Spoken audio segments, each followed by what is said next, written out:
Hello, and welcome back to the English Patterns podcast. I'm your host, Patricia, and today we'll be focusing on a very useful phrase in English, you ought to. This phrase is commonly used to give advice or suggest that someone should do something. If you want to sound more natural in English, this is a great pattern to master. Let's get started. So, what does a you ought to mean? It's a way of giving advice or suggesting that someone should do something. It's similar to saying you should, but it can sound a little more polite or formal.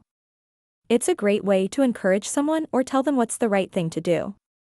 For example, you ought to apologize. If someone has done something wrong, you're telling them they should apologize, you ought to loosen up.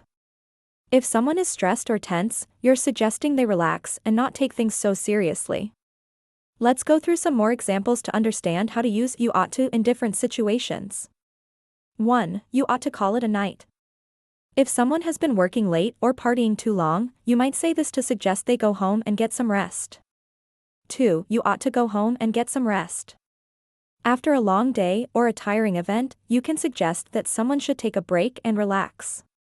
3. You ought to hear what I've got to say. If you have something important or interesting to share, you might say this to make sure someone listens to you. 4. You ought to get a flu shot. This could be a suggestion for someone to take care of their health, especially in flu season. 5. You ought to take more breaks during work. If someone has been working non-stop, you could say this to remind them they should rest more often. 6. You ought to trust your instincts. If someone is unsure about a decision, you can suggest that they follow their gut feeling. Energetic tone. Now, it's your turn. Think about a situation where you could use you ought to.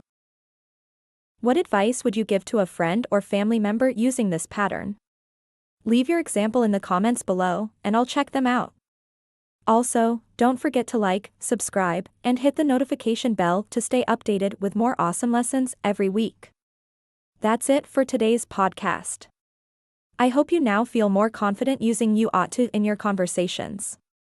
Keep practicing and incorporating this pattern into your speech. It will make you sound more fluent and natural in English. Thanks for listening, and I'll see you in the next episode.